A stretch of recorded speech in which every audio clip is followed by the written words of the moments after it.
அனைவருக்கும் வணக்கம். இந்த வீடியோ பக்கத்தில் நம்ம பார்க்க போகிறது, வீட்டை விட்டு நீங்கள் எப்போ வெளியே சென்றாலுமே இந்த ஒரு பொருளை தவறாமல் எடுத்துகிட்டு போங்க. நீங்கள் நினைத்து போகிற காரியம் உடனடியாக வெற்றியில் கிடைக்கும். அல்லது உங்களுடைய காரியத்தை தடுக்கணும்னு யார் நினைத்தாலுமே அவங்களால தடுக்க முடியாத அளவுக்கு சக்தி உங்களுக்கு கிடைக்கும். நிச்சயம் வெற்றி பெறும். இதில் மொத்தமாக உங்களுக்கு 2 முறைகள் நான் கொடுக்குறேன். இந்த 2 முறைகளையுமே ஒன்றா சேர்த்து பலன் கொடுக்கும்போது இது மிக சக்தி வாய்ந்த ஒன்றாகவே இருக்கும். இல்லை என்னால் ஒன்று தான் பண்ண முடியும்னா நீங்கள் ஒன்று கூட பண்ணலாம், அதுவும் உங்களுக்கு நல்லது தான். அதில் முதலாவது நம்ம பார்க்க போகிறது நட்பவி.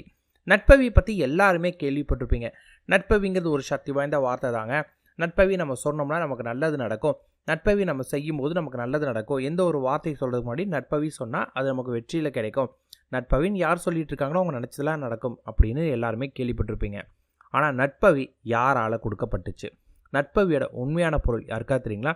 நட்பவி கருணைமலை காக புஜண்ட சித்தரால் கொடுக்கப்பட்ட ஒன்று.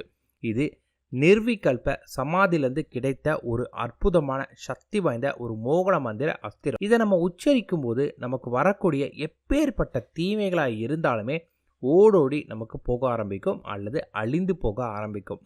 அதுதான் இந்த நட்பவிக்கான பொருள். அதாவது நமக்கு வரக்கூடிய எல்லா தீமைகளும், எப்பேற்பட்ட எதிரிகளால் வரக்கூடிய எல்லாமே தடுக்கப்பட ஆரம்பிக்கும். நமக்கு வெற்றி கிடைக்குங்கிறது தான் இதற்கான பொருள். இந்த நட்பவி நமக்கு நிர்விகல்ப சமாதியிலிருந்து கிடைத்தனால தான் இது இவ்வளோ சக்தி வாய்ந்ததாக இருக்கும். இதை யார் உச்சரிச்சுட்டு வந்துட்டு இருக்காங்களோ, அதாவது தொடர்ந்து உச்சரிக்கிறவங்களுடைய எப்பேற்பட்ட அவங்களுடைய சொந்த கஷ்டமாக இருந்தாலும் சரி, அல்லது அடுத்தவங்க நல்லா இருக்கணும் அப்படின்னு நினைத்து அடுத்தவங்களுக்காக உச்சரிக்கக்கூடியவங்களாக இருந்தாலும் சரி, அப்படி உச்சரிக்கும் போது அதற்கு பலன் அதிகமாக இருக்கும். யார் இதை தொடர்ந்து உச்சரிச்சுட்டு வராங்களோ அவங்களுடைய பூர்வ மத்தியில் இருக்கக்கூடிய 7 திரைன்னு சொல்லுவோம். அதாவது நம்மளை பொறுத்தளவுக்கு 3வது கண்ணுன்னு சொல்லுவோம் இல்லைங்களா? அதுக்கு அடுத்தது 3வது கண்ணுங்கிறது முதல் திரை தான். அது மாதிரி 7 திரைகளை திறக்கிறதுக்கு இது சக்தி வாய்ந்த ஒன்றாகவே இருக்கும். இது பிரம்மாத்திரத்தில் அழியக்கூடிய தன்மை கொடுக்கும். அதாவது இந்திர யோகத்தையே நமக்கு கொடுக்கக்கூடிய சக்தி இருக்குது. இந்த பிரம்ம மத்தி நமக்கு கிடைக்கும் போது உங்களுக்கு இந்த உலக வாழ்வை விட மற்றது என்னென்ன இருக்குது நம்ம எல்லாருமே நினைப்போம் இல்லையா? எனக்கு கடவுளை பார்க்கணும், அந்த நிலையை அடையக்கூடிய தன்மை நமக்கு கிடைக்க ஆரம்பிக்கும். அதுதான் இந்த நட்பவிக்கான பொருள். எல்லாருமே நல்லா இருக்கணும் அப்படிங்கிற எண்ணத்தோட இந்த நட்பவி யார் உச்சரிச்சுட்டு வராங்களோ அவங்களுக்கு இந்த வாழ்க்கையில் வெற்றி, மகிழ்ச்சி, சந்தோஷம் எல்லாமே கிடைக்கும். அவங்க நினைச்சது நல்லபடியாக நடக்க ஆரம்பிக்கும் மற்றும் 7 திரைகளும் விலக ஆரம்பிக்கும். அடுத்த முறை தான் பச்சை பயிறு. பச்சை பயிறு நம்ம எல்லாருமே பார்த்துருப்போம் இல்லைங்களா? இந்த பச்சை பயிரை வைத்து ஒரு சின்ன பரிகாரம் இருக்குது. இந்த பரிகாரத்தை நீங்கள் பண்ணும்போது நீங்கள் போன காரியம் எல்லாமே வெற்றியில் கிடைக்கும். காலையில் நான் ஒரு இன்டர்வியூக்கு போகிறேங்க, எக்ஸாம் எழுத போகிறேன், ஒருத்தங்க எனக்கு பணம் கொடுக்கணும், பணம் வாங்க போகிறேன், நான் லைசன்ஸ் எடுக்க போகிறேங்க அப்படின்னு நீங்கள் என்ன விஷயத்துக்கு நீங்கள் போகிறதா இருந்தாலும் காலைல கிளம்பும் போதே எனக்கு இந்த காரியம் நல்லபடியாக முடியும்னு கடவுள்கிட்ட பயங்கரமாக வேண்டும் இல்லையா? அப்படி வேண்டிகிட்டே இப்போ நான் சொல்லக்கூடிய இந்த பரிகாரத்தை ஒன்றா செய்து பண்ணுங்கள். கூடவே நட்பவின்னு சொல்லிட்டு பண்ணிங்கன்னா இன்னும் நல்லது. ஒரு கைப்பிடி பச்சை பயிர் எடுத்துக்கோங்க.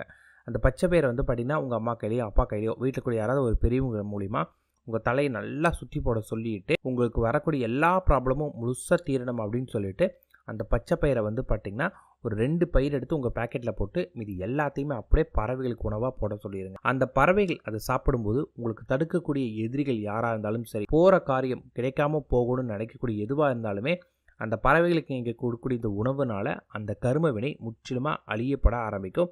உங்களுக்கு அது வெற்றியில் கிடைக்க ஆரம்பிக்கும். யாராவது தடுக்கணும்னு நினச்சாலுமே தடைகளுமே தகுடு பொடியாக ஆக்கக்கூடிய சக்தி இதுக்கு இருக்குது. உங்கள் கூடவே அந்த பச்சை பயிர் வச்சுக்கோங்க. நீங்கள் போயிட்டு வந்த பிறகு அதையுமே ஏதாவது ஒரு இடத்துக்கு உணவு மாதிரி தரையில் தூக்கி போட்டுருவோம், ஒன்றுமே பிரச்சனை கிடையாது. அது ஏதாவது ஒரு குருவி சாப்பிட்டுட்டு போயிடும். இப்படி நீங்கள் பண்ணும்போது நீங்கள் போகிற காரியம் எல்லாத்துலேயுமே வெற்றி கிடைக்கும். இது அனுபவ ரீதியாக வெற்றி கண்ட முறை. பச்சை பயிரை பற்றி எல்லாருமே கேள்விப்பட்டிருப்பீங்க. நமக்கு வெற்றி கொடுக்கக்கூடிய அதிர்ஷ்டகரமான ஒன்று. நம்ம கரும வினையும் அழித்து பண்ணும்போது இதில் நமக்கு மிகப்பெரிய மாற்றம் கிடைக்கும். நான் சொன்ன இதை 2மே ஒன்றாக சேர்த்து செய்து பாருங்கள், எல்லா காரியம் வெற்றி கிடைக்கும். டெய்லி காலையில் பண்ணணும் அப்படின்னு நினச்சிட்டு டெய்லியுமே பச்சை பயிர் சுற்றிலாம் போடாதீங்க. அப்படி பண்ணும்போது அது அந்தளவுக்கு பலன் கொடுக்காது. ரொம்ப முக்கியமான விஷயமா நீங்கள் வெளியே போகிறீங்க, திருமணத்துக்கு பெண் பார்க்க போகிறது, இந்த மாதிரி முக்கியமான காரியங்களுக்கு போகும்போது உங்களுக்கு இன்றைக்கி ப்ரொமோஷன் இருக்குது அப்படின்னு நினைக்கிற அப்பா மட்டும் இதை பயன்படுத்துங்க, வெற்றி நிச்சயம். இது மாதிரியான ஒரு நாளை பார்த்து அந்த நாளில் முயற்சி பண்ணிங்கன்னா வெற்றி யாராலையுமே தடுக்க முடியாது. 100% வெற்றி அமையும். நன்றி, வணக்கம்.